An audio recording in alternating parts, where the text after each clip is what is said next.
same, but we have a lot of support working. But also, I think it's helpful for us to see what's happening in other places. So across the country, people are not waiting. They're organizing, they're suing, they're rewriting policy and reclaiming a narrative. So some examples include in Florida, I know, I know, Florida, but still, go with me. When Governor DeSantis passed the Stop Woke Act, educators and students filed lawsuits and federal courts blocked parts of it. And in Kansas, voters rejected a constitutional amendment banning abortion. And in a 60-40 vote, after a mass mobilization of young Black and rural voters, they were able to succeed. And in Illinois, grassroots organizations won statewide protections for abortion and abolished caste bail after a 3-year pressure campaign. And then even in the city of Chicago, community coalition organizers passed legislation creating the Community Commission for Public Safety and Accountability via city council vote, which is a model of coalition and lawmaking around the country. And even in Canada and the UK, trade unions and human rights groups are taking coordinated legal action against protest bans and policing overreach. And so, what's one of the common threads here? I think that it's clear that there is strategic legal action. There's cross-sector coalitions that are being built. There's deep organizing, not just performative mobilizing. And there's a play around the narrative power about what people can do. And more, to me, really importantly, is an emphasis on the state and locality focused power. Now more than ever, what we do in our communities, our local communities, our counties, our municipalities, our state, now more than ever, what we do helps define who we value, who we are, and who is protected and served. Often we could look to federal government to help us. That is not the reality, possibly for the foreseeable future. And so when we think about how we organize, when we think about what we're doing, clearly you all already know this because you're here today, that it matters what you're doing, not only in just a collective group, but how you're passing things in your individual places. Because gone are, for some period of time, are the days where we can look outside. It really is going to matter what policies you're passing here. If you want to protect reproductive rights around the state, yes, they're here, but maybe there's something else that can be done at your local level. Maybe there's funding that can be put into places. Maybe there are other things, but let me not go on a tangent because I know we have parts for that. So you're going to organize later at the end of this and talk more about what can be done to make sure that policies are put on the books and really operationalized at a local level. So let's also continue to get specific around what local strategy and what we can do. So when we think about policy and legislation, we can vet local boards of education and their candidates. Many anti-equity movements literally start at the school board level, which is why I'm so impressed by the small but mighty coalition of groups. I'm presently sitting in North Jersey, so the small but mighty coalition of groups who are organizing to allow students to have the power to vote in their own school board elections, right? Because that is where many anti-equity, but I also strongly believe pro-equity movement organizers begin, is that it's in schools. There's also a push for legislation requiring transparency and oversight of crisis pregnancy centers in New Jersey. There's a pressure, we should be pressuring legislators to codify access to gender-affirming care with the same strength as abortion access. You can be doing work in your workplaces, wherever that might be. You can review your own DEI language and making it legally durable, not just performative. You can build in legal support for employees involved in protests or facing policy-based attacks. And you should be using your institutional power to sponsor local movement efforts, not just statements. I can't tell you how many times I edited and helped edit and rewrite a statement. Those are nice. Let's move beyond those because we know that many of those statements have now been forgotten, have been removed, have been deleted, and make no difference to a lot of the people who needed the protection from those statements, protection based upon those statements. And of course, there's work that can be done in your neighborhood and community. You can hold town halls or teach-ins like you're doing now, obviously, and not allow silence to normalize backlash. create or support mutual aid networks for abortion access, legal defense, or organizing bail funds. While we have a lot of protection in our state, that also means a lot of people are coming to our state when they're trying to seek all types of protections and care, including abortion access. I can't disclose many examples based on the work that I do, and frankly, because I want to honor people's you know, private information, but there are a lot of people who are coming from all around the country to New Jersey at times to seek access to abortion and reproductive health care. Of course, you can bring, and we should be collaborating with trusted community leaders into the equity fight and not just nonprofits or governments. And we should be working to change policies that can help to support those who are targeted by discriminatory ICE raids or other types of attacks. And that can look like a lot of things. My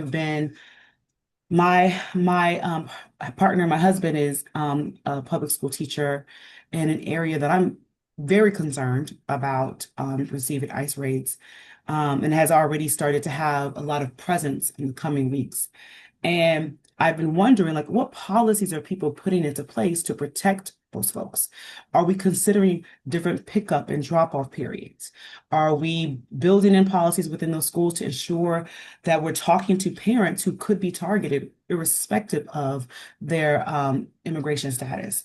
Are we offering remote education or work policies? We have to be really innovative to start to think about how we're going to protect people and really memorializing that at a really local level. So in closing, oh, actually, I must have missed something. I wanted to ask, oh, was it? Pardon me. That's okay, I skipped it. So I am interested in hearing, because I built in some time for some engagement. I don't want this to be fully like a lecture. And I want to know whether you drop it in the chat or you come off of mute. Which of anything that we're talking about, which of these are you already doing? Are there some work that you all are doing, or is there something that you could start next week? Could we consider changing pickup and drop off remote education or working on those policies? I would love to hear from this space if there's work that's already being done before we start to close out.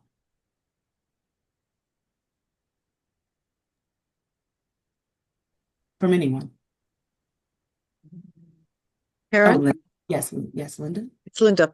I wanted to announce to people who might not already know that last week the Princeton Council passed a resolution instituting a racial equity impact assessment toolkit, and I can put it in the chat for people to see. It's been years in the making, and we need to follow up to make sure it actually gets used. It's a method, a checklist of for people, frankly, who look like me, who don't have the life experience and the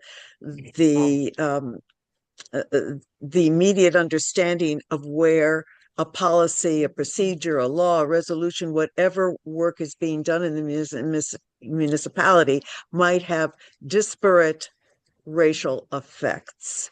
Beautiful. Who created that? And can you tell us, outside of creating that checklist, is there any way to ensure that that is built into like a mandatory? Oh, thank you. We're gonna grab some napkins. Okay, well, we're gonna need some extra. Okay. It's dinner time. It's fine. I wonder, Linda, can you tell us a bit more about, like, is there a way, how is that planned to be used? Is there a way that other folks can not only use it, but can we operationalize this and make it even have a little teeth? I just wonder. Because that's what I would like for folks to think about. That's the question now. As I said, it was years in the making. It was pre-COVID, and then COVID kind of interrupted. But we have to see what the municipality is going to be doing with it. We recommended that, as we not in our town recommended that there be a pilot program. Take a department, take one of the boards or commissions, and get the people trained and test it out, see how it is, because it could be applied to any piece of work that the municipal departments are doing, that the commissions are working on. It's something that's been used across the country. At this point, I'm not sure if it primarily in cities, and counties. So you can Google racial equity impact assessment and see what's happening in other places. We're just beginning. So I can't tell you about how it's working yet. Hopefully Right. next year we'll have some actual data and evidence about how it's being used. Yeah, I would love to see that and also continue to think about ways in which we can strategize on spreading that use in other places too. So thank you for sharing, Linda. Does anyone else have other ideas or want to share what they're already doing or would like to see, or something they could even start next week when it comes to some of the policy examples or some of the strategies that I've shared already, or maybe something resonated?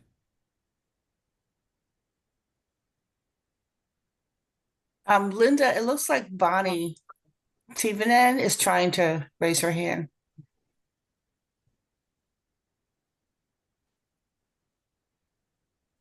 She can unmute and speak. Yeah. Okay. Yeah. There she is. Just a quick question for Linda. Is it something that residents could start using to sort of evaluate what's happening in the township? I mean, we use all the services, and yeah, okay, I'm white, but I taught in her city for 25 years. I have some idea to look for, some idea. I'm still an outsider, but I have. And is there any way I could get involved?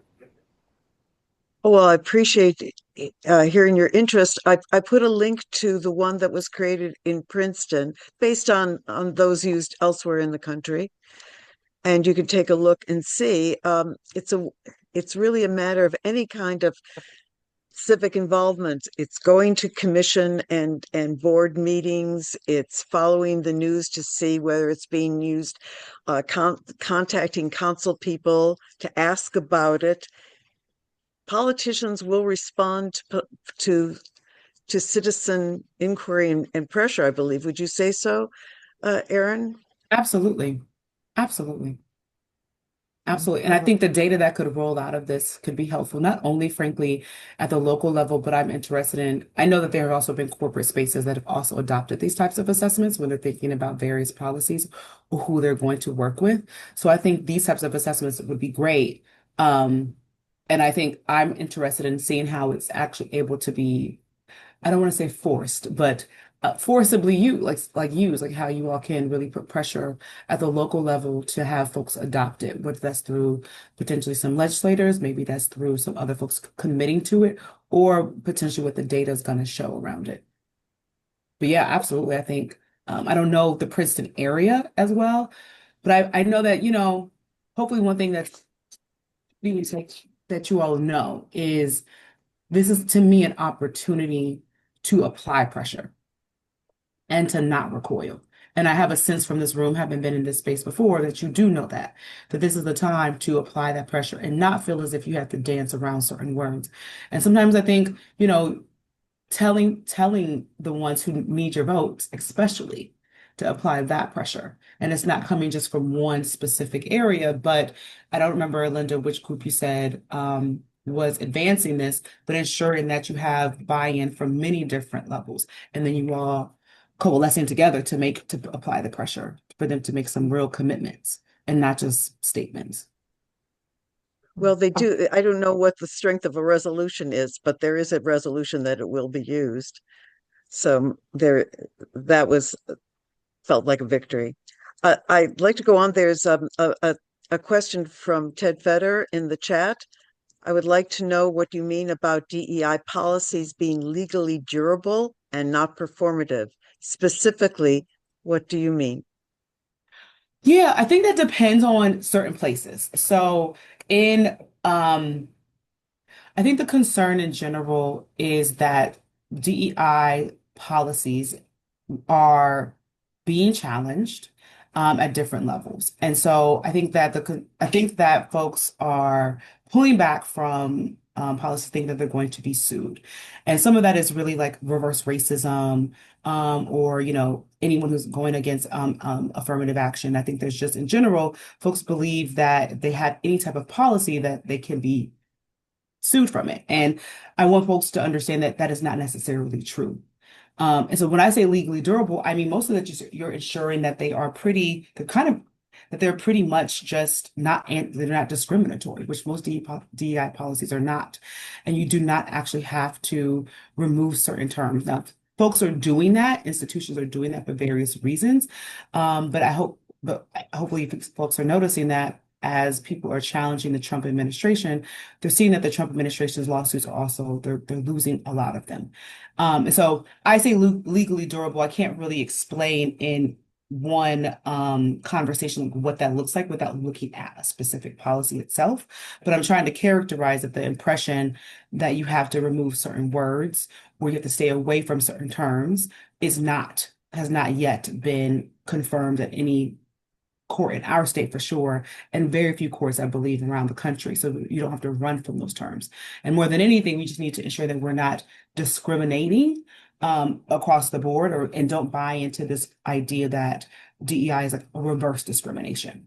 So I don't know if that was as specific as you would like, because you probably would want me to tell you what legally durable is, but that would require me to look at an actual policy itself.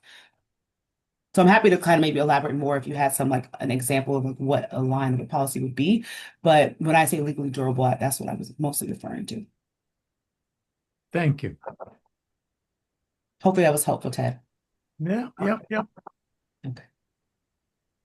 Claudia Cohn has a question in the chat. Thank you, Aaron. Can you say more about creating mutual aid networks for the issues that you noted and possibly others? I do. I have not participated in creating a mutual aid network. I've supported mutual aid networks in general, particularly around abortion access. So if the question is how does one create one, I could probably follow up with some resources or maybe connecting you to folks I've helped in the Deep South. But what that has looked like is I'm thinking of my friend Lori Bertram Roberts, who created I forgot what she used to call it, but like essentially a wraparound service. So acknowledging that people who often are seeking abortions specifically would come to a place and they would need, well, in Mississippi where she was, the law at the time, can't say specifically what it is now, but that you would have to come in and have multiple doctor's appointments before you were actually able to obtain the abortion. And so oftentimes you're already struggling financially. You have to travel, you have to arrange often for childcare, because if you do not know in this space, at least I think it's typically around 51% of people actually receive abortions are already mothers or parents. And so you already have to arrange for childcare. You have to arrange for different things. It's a great expense. And so what she would do is not only provide like the aid that she would provide is like a home. So she purchased a home with multiple rooms in it. She provided childcare services. She provided so like when the person actually went to get the abortion, sometimes she would actually, take care of the children or arrange for those types of things. She would provide daycare vouchers. She would often provide Pampers and diapers, because sometimes people would come and change their mind. So when I think about like mutual aid, I think about that collective experience of taking care of the whole person who's going through the whole experience. Now, creating it, I'm sorry, I've not helped someone create, but I've helped support them when they've been face challenges and maintaining that the mutual aid. Thank you. It's helpful to have that description. Yeah. Supporting the whole person. Yeah. And like I mentioned during the presentation, there are many people I do not believe that our state is tracking, nor do I think our state should track the number of people who are coming to our state from all over our state or outside of our state seeking abortion care or other things, but it is happening. And so if we're thinking about where the clinics are near you in Princeton or other places, you may also want to think about how you can support them, because that's why crisis pregnancy centers flourish, is because they claim to offer care, right? They claim to offer all the things. Like they're going to give you a health checkup, they're going to give you diapers, and then you actually get inside of one and they slowly but surely convince you to try to not have abortions. They often lie and misrepresent how far along a person is in their pregnancy. And they do this under the guise of, often like religion, but overall trying to take care of the whole person. Where oftentimes a lot of abortion clinics, understandably so, are providers and providers alone. And so a person is arriving to come to seek that care, but not always have necessarily the full opportunity to take care of the whole person. And I love clinics, so that's not a jab towards them. It's just the realities of where crisis pregnancy centers try to fill the gap. And so there are places where maybe on any of these issues, we should be thinking about how do we fill the gap for folks when they're trying to seek something, whatever that is. Thank you. Mhm. There is a Princeton mutual aid network that was created during the pandemic Mm. to try to make sure that food and so forth, basic needs were available throughout the community to whoever needed it. And Mickey Mendelson has put the link to the Princeton Mutual Aid Beautiful. Network in the chat. Beautiful. Beautiful. So supporting them, and I mean, especially, I don't know what the one looks like in Princeton, but we all know what's happening in our country literally as of just a few days ago when those people SNAP benefits are being cut off and many, many, many, many other things. So I'm sure any type of organizing with and supporting them could be incredibly helpful. Mm. Okay, I can't see the chat, so I don't know if there are any other questions. Okay.